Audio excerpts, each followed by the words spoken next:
adik CTO 552 ini, kami ditugaskan untuk melakukan satu tugasan yang berkaitan keadilan ekonomi.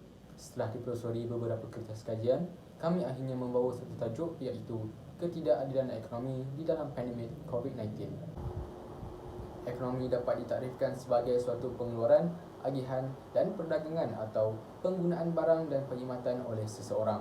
Ekonomi ini adalah teras dalam membangunkan sesuatu negara termasuk juga di Malaysia. Tambahan pula negara ini memainkan peranan penting dalam menjalani ekonomi menerusi perancangan makroekonomi. Keadilan ekonomi atau ekonomi equity membawa maksud kepada menjadikan sesuatu itu sejajar atau setimpal. Ianya menekankan kesejahteraan ekonomi berlandaskan struktur sosial masyarakat seperti B40, M40 dan T20. Keadilan dalam bidang ekonomi adalah suatu perlakuan yang adil pada semua individu atau setiap lapisan masyarakat yang layak serta berpatutan pada dasarnya. Keadilan juga perlu diambil kira dari sudut gender dan agama. Menurut agama, ianya merupakan tiang terpenting dalam ekonomi agama Islam serta ianya berfungsi sebagai sistem kehidupan bagi seluruh umat manusia dalam menekankan terhadap kepentingan keadilan dalam sektor ekonomi. Menerusi pembentangan ini, kami membawakan beberapa permasalahan serta kesan dan cadangan terhadap permasalahan berkaitan tajuk yang telah didistributif kepada kami. Masalah yang pertama yang berlaku adalah tekanan kewangan dalam kehidupan seseorang yang akan mempengaruhi kesejahteraan kewangan semasa pandemik COVID-19. Kewangan adalah salah satu sumber kehidupan manusia yang sangat penting. Jika tiada sumber kewangan yang mencukupi, manusia mungkin tidak dapat meneruskan kehidupan dengan sempurna. Ini akan menyebabkan manusia akan mendapat tekanan kehidupan, lebih-lebih lagi apabila berlakunya pandemik COVID-19. Pandemik COVID-19 telah berlakunya masalah kepada individu, masyarakat dan negara. Menurut Mahzan, tekanan kewangan mempunyai kaitan kejutan kewangan atau perubahan besar dalam kehidupan seseorang yang akan mempengaruhi kesejahteraan kewangan berbeza dengan konsep masalah kewangan yang bertentangan dengan kesejahteraan kewangan. Tekanan kewangan adalah disebabkan perubahan sesuatu keadaan di mana ianya tidak dijangka seperti isu pandemik COVID-19 yang tidak dapat diramal oleh sesiapa sahaja berbanding masalah kewangan. Ianya disebabkan keadaan semasa yang menekankan seseorang individu tersebut dari segi mental dan fizikal. Kesejahteraan kewangan dengan meningkatkan taraf dan kualiti hidup bagi setiap individu atau isi rumah adalah sangat penting dalam situasi sekarang. Sehubungan itu, tingkah laku kewangan seperti kesukaran, masalah kewangan dan tekanan kewangan mempunyai hubungan dengan kesejahteraan kewangan. Kos sara hidup seseorang individu sama ada tinggi atau rendah yang berkadaran dengan pendapatan bulanan ianya akan menentukan taraf dan kualiti hidup seseorang itu terhadap kesejahteraan kewangan sama ada baik ataupun tidak. Menurut Muhammad, masalah atau pengalaman kewangan seperti peningkatan beban hutang, muflis, tidak mempunyai simpanan yang mencukupi boleh meningkatkan tekanan kewangan dan menjejaskan kesejahteraan kewangan seseorang individu. Masalah-masalah yang dihadapi oleh seseorang itu akan menjadi pengalaman kepada mereka dan akan menyebabkan kesan kepada kesejahteraan kewangan individu tersebut. Masalah yang seterusnya adalah kadar cukai yang tinggi menyebabkan peningkatan kadar kemiskinan di Malaysia. Pada era pandemik COVID-19 ini menyebabkan kehidupan ramai keluarga terjejas teruk.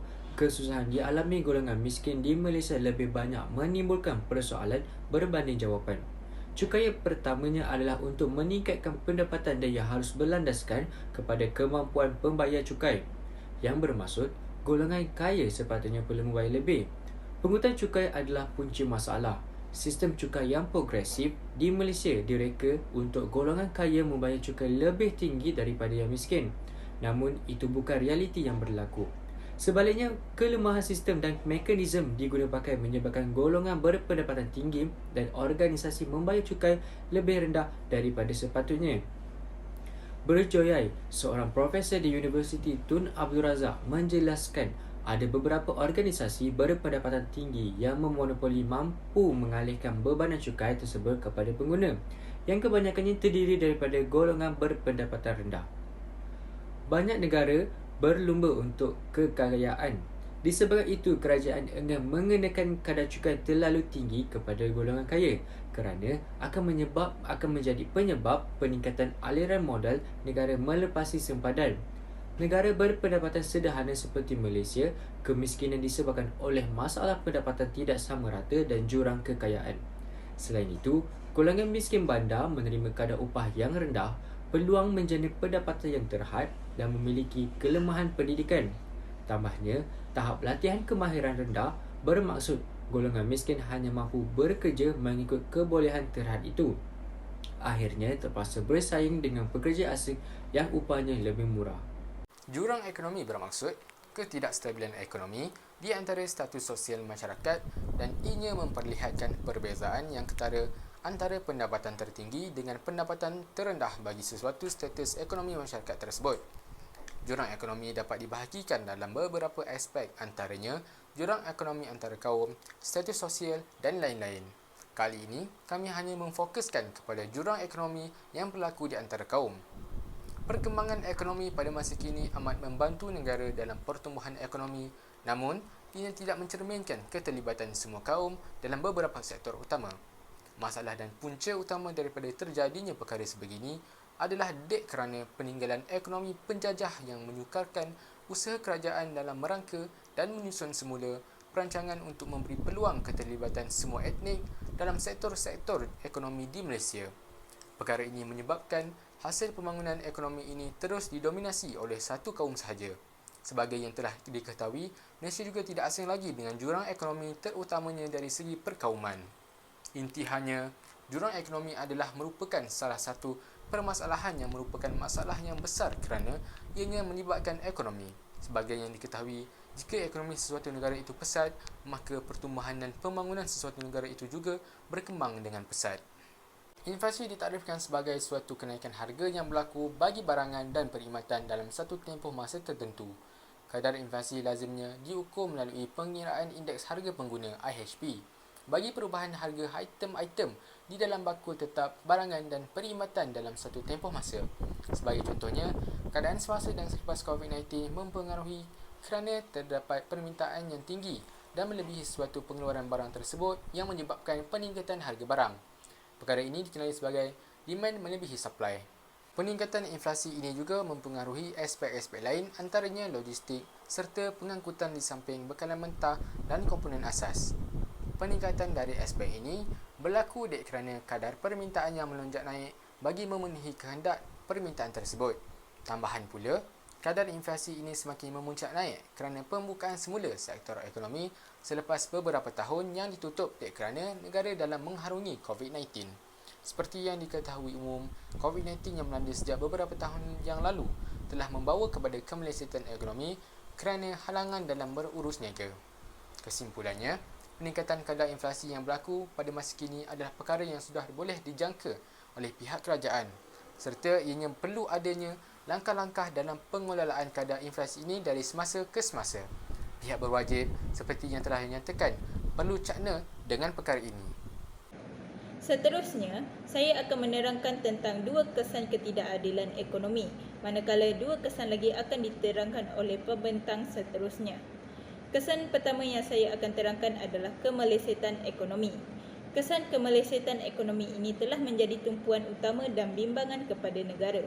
Ini bermaksud kerajaan Malaysia terpaksa mengalihkan perhatian mereka kepada kesan ini dan terpaksa bergabung otak dari pelbagai pihak yang berkaitan dengan ekonomi untuk mengatasi masalah ini.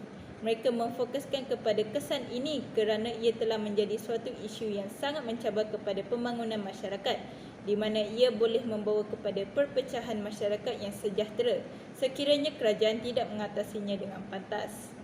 Selain itu, keadaan ekonomi di Malaysia sebelum pandemik ini bermula sememangnya kurang stabil, tetapi setelah pandemik ini melanda negara ini, ia mengakibatkan keadaan ekonomi menjadi lebih teruk.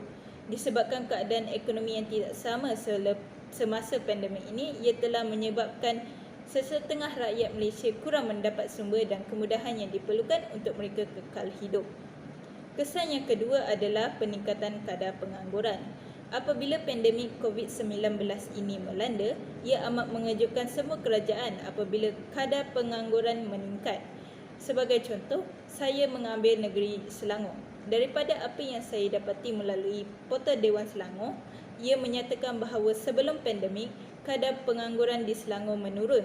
Tetapi sejak pandemik ini semakin teruk, kadar pengangguran semakin meningkat secara mendadak. Daripada kesan ini jugalah yang mengakibatkan ramai rakyat hilang pekerjaan dan hilang pendapatan. Disebabkan ini, ia akan menyukarkan lagi kehidupan rakyat Malaysia untuk meneruskan kehidupan secara normal semasa pandemik. Di samping itu, kestabilan mata wang ringgit juga merupakan salah satu cabaran dalam usaha memperkukuhkan ekonomi semasa peningkatan kes COVID-19 serta memberi kesedaran kepada masyarakat terhadap ancaman yang telah ditimbulkan oleh virus tersebut yang telah menggalakkan pembelian barang asas dan juga keperluan barang kesihatan yang terjual secara laris dalam waktu yang singkat. Fenomena ini membuat kestabilan mata wang ringgit dan nilai mata wang juga turun. Ini memberi kesan kepada masyarakat lebih-lebih lagi kepada sebuah perniagaan kerana ia hanya bergantung kepada nilai wang ringgit sama ada naik ataupun turun. Sebagai contohnya, kejatuhan nilai wang ringgit, kejatuhan harga emas juga tahun ini akan meningkatkan dan memberi kesan kepada pembeli barangan emas. Tidak juga dapat dinafikan lagi bahawa nilai mata wang ringgit adalah amat penting bagi setiap perniagaan untuk memperkukuhkan ekonomi. Yang terakhir adalah amalan riba dalam kegiatan ekonomi juga merupakan salah satu perkara yang baru. Amalan riba telah diwujudkan sebelum kelahiran Islam lagi. Orang Yahudi yang tinggal di Madinah juga telah menjadikan sistem riba dalam urusan perniagaan. Sehubungan dengan itu, apabila musim pandemik COVID berlaku, segelintir pihak peniaga yang tidak bertanggungjawab telah mengikuti sistem riba untuk mengaut keuntungan yang berlipat ganda atas desakan kemerosotan ekonomi. Seharusnya mereka yang kekurangan patutlah diberikan segala bantuan yang diperlukan. Namun begitu, peminjam wang sanggup menindas dan menghimpit mereka yang sedang hidup dalam kesusahan dengan mengenakan faedah yang tinggi. Dengan ini, sistem riba ini telah menghancurkan akhlak yang terpuji serta menukarkannya kepada sifat-sifat yang tidak bertimbang rasa dan juga tidak berperi kemanusiaan. Seterusnya, kita beralih kepada penyelesaian masalah. Untuk masalah yang pertama, iaitu tentang jurang ekonomi antara kaum, penyelesaian untuk masalah ini adalah kerajaan melaksanakan wawasan kemakmuran bersama 2030 bagi membela nasib penduduk Bumiputera yang ada di seluruh Malaysia. Program ini adalah iltizam untuk menjadikan Malaysia sebagai sebuah negara yang terus membangun secara mampan seiring dengan pengalihan ekonomi yang adil, saksama dan inklusif bagi semua peringkat kumpulan pendapatan, etnik, wilayah dan rantaian bekalan. Iltizam ini akan diteruskan ke arah mengukuhkan kestabilan politik dan meningkatkan kemakmuran negara serta memastikan rakyat bersatu padu tanpa prasangka dengan meraihkan kepelbagaian bangsa dan budaya sebagai asas penyatuan negara bangsa. Matlamat iltizam ini adalah untuk menyediakan taraf hidup yang wajar kepada semua rakyat menjelang 2030. Dalam era pandemik COVID-19 yang sedang melanda di negara kita, terdapat beberapa cara untuk menangani masalah jurang ekonomi yang sedang berlaku di negara kita. Antara perkara yang dapat dilakukan adalah menambahbaikkan yang adil bagi semua masyarakat Malaysia, ialah dengan menyediakan beasiswa kepada rakyat yang kurang berkemampuan tanpa mengira bangsa dan mengharamkan beasiswa khususnya Bumiputera untuk golongan yang kaya yang ada di negara kita. Diharapkan dengan usaha ini, ia dapat membantu golongan Bumiputera yang kurang bernasib baik, terutama sekali dalam keadaan kesusahan sejak COVID-19 ini menyerang negara kita dan sejurus mendapatkan hak mereka secara adil tanpa adanya lagi masalah jurang ekonomi di negara kita. Untuk masalah kedua, iaitu tekanan kewangan dalam kehidupan seseorang yang akan mempengaruhi kesejahteraan kewangan, penyelesaiannya ialah dengan melengkapkan pengguna dengan keupayaan kewangan yang lebih baik. Dalam hal ini, terdapat ramai rakyat Malaysia yang terjejas dari segi kewangan disebabkan ekonomi yang kurang stabil. Oleh kerana itu, melalui kerjasama Bank Negara Malaysia dan Kementerian Pendidikan Malaysia telah memperkenalkan jaringan pendidikan kewangan iaitu Financial Education Network (FEN) yang telah ditubuhkan pada 2016 yang lalu. Strategi Literasi Kewangan Kebangsaan 2019 hingga 2023 yang melaksanakan laluan strategik bagi meningkatkan literasi kewangan dan menggalakkan tingkah laku kewangan yang bertanggungjawab dalam kalangan pengguna bagi semua peringkat. Bagi penyelesaian masalah tegangan kewangan disebabkan pandemik ini, bank melaksanakan dengan kerjasama pada peringkat kebangsaan tentang inisiatif pendidikan kewangan melalui FEN dengan cara memperluaskan lagi perkongsian yang strategik, memberi kesedaran kepada masyarakat melalui platform digital dan seterusnya membina lebih baik ekosistem penyelidikan. Dengan cara ini, bank akan membangunkan Pelan Hala Tuju Programatik FEN dengan memberi tumpuan pada penyelesaian akses, kesedaran dan aplikasi bagi mempertingkatkan lagi keupayaan kewangan pengguna. Terdapat 4 bidang yang difokuskan adalah penyelesaian, akses, kesedaran dan penerapan. Dengan adanya program ini, ianya mampu untuk meningkatkan daya tahan kewangan masyarakat Malaysia, khususnya rakyat yang terjejas dalam masalah yang dilanda pada negara kita sekarang ini, dan selain itu, ianya juga akan membantu meningkatkan kesejahteraan kewangan individu, isi rumah dan perniagaan. Dalam program ini juga, ianya mampu membentuk sistem kewangan untuk memastikan urus niaga yang adil dan bertanggungjawab kepada masyarakat. Seterusnya, bagi masalah kadar cukai yang tinggi menyebabkan peningkatan kadar kemiskinan di Malaysia. Masalah ini menyatakan bahawa pungutan cukai yang tinggi merupakan punca masalah yang sebenar bagi golongan yang kurang berkemampuan terutama ketika pandemik COVID-19 melanda. Cukai ialah biaya yang dikenakan terhadap seseorang yang menerima pendapatan bersifat hasil setiap tahun. Contohnya, keuntungan daripada sesuatu perniagaan, dividen, faedah atau diskaun. Maka, penyelesaian bagi masalah kemiskinan negara yang tak pernah selesai yang juga mengakibatkan segelintir golongan yang tidak mampu membayar cukai dengan kadar yang segera, maka Perdana Menteri Tan Sri Muhyiddin Yassin telah menawarkan kelonggaran dalam pembayaran cukai dan penalti dalam pengumuman putusan khas program strategik memperkasa rakyat dan ekonomi. Kelonggaran yang ditawarkan bertujuan untuk meringankan beban kepada semua pembayar cukai untuk menyelesaikan masalah pembayaran cukai yang telah tertunggak dan juga penalti cukai mereka. Dengan adanya inisiatif ini, ianya telah menggambarkan hasil dan impak yang positif kerana dapat membantu dan meringankan cabaran yang dihadapi oleh pembayar cukai yang ketidakstabilan ekonomi, terutama ketika pelaksanaan PKP pada musim COVID-19 berlaku. Bagi masalah yang terakhir, iaitu peningkatan kadar inflasi yang menyebabkan permasalahan ekonomi semasa COVID-19. Melalui kefahaman kita, inflasi yang meningkat, harga umum yang kian menaik secara berterusan bermakna kos sara hidup juga terus meningkat terutama ketika COVID-19 melanda yang telah mengakibatkan ekonomi kian menurun. Masalah ini lebih terkesan buat yang berpendapatan rendah mengikut pendapatan yang nominal. Maka, penyelesaian bagi masalah ini ialah melalui pelaburan. Pelaburan merupakan salah satu aktiviti yang mampu melonjak pembangunan ekonomi negara. Pelaburan boleh dibuat melalui diri sendiri, hartanah dan juga emas.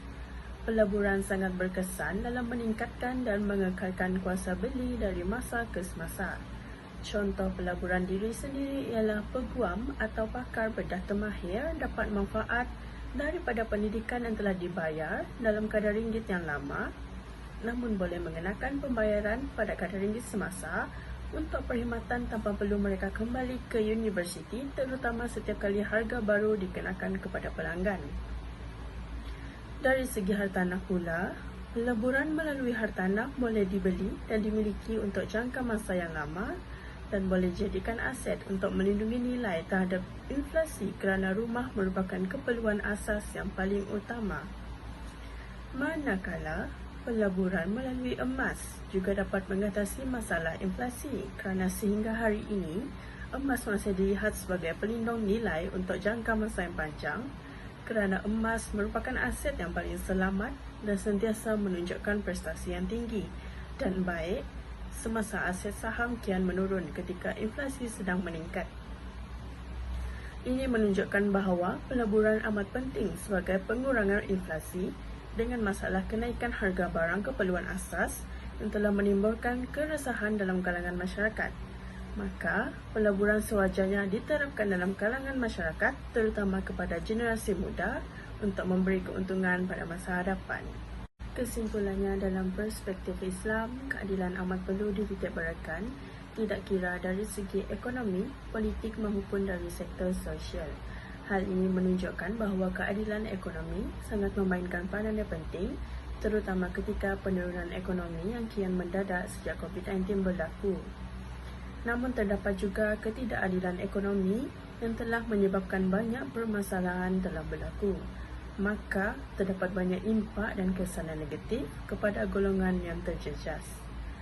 Merujuk kepada penyelesaian di atas dengan harapan setiap penyelesaian dinyatakan dapat membantu dalam menyelesaikan masalah ketidakadilan ekonomi yang berlaku. Dengan harapan untuk menjadikan umat Islam yang bijaksana, diharapkan kita mampu menegakkan keadilan masing-masing dalam keadilan ekonomi agar dapat melahirkan generasi yang berani dan unggul untuk menjamin masa depan yang lebih cerah, terus menjadikan umat Islam lebih maju dan dipandang tinggi demi menjaga keamanan dan kemakmuran negara. Sekian itu sahaja dari kumpulan kami. Terima kasih.